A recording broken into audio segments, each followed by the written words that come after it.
magandang araw po Pilipinas. Nasa inyong Maga, Luzon, Visayas at Mindanao. Narito na po ang pinaka-headline na balita ngayon pong araw at pinaka-ulo ng mga balita sa oras na ito.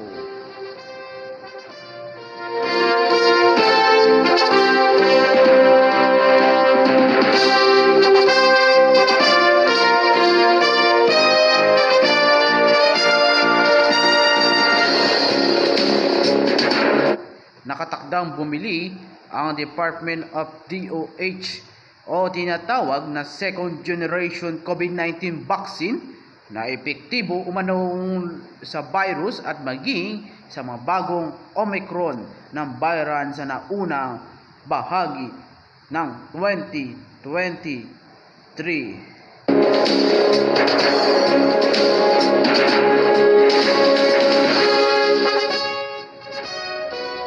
Sinabi ni DOH Office in Charge Maria Rosario Vergere na bahagi ito'y panukala na ito'y nilano ng 301 billion pondo para sa 2023 na ipinagtanggol ng nila ngayon ng House Committee of Appropriation.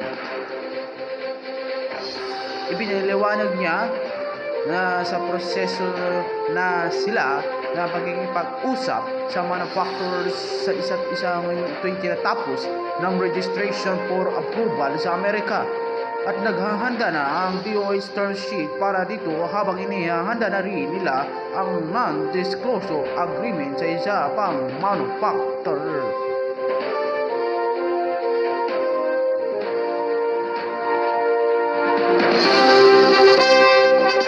At yan po ang pinakainit na mga balita ngayong araw at pinakaulo ng balita ngayong araw pong ito.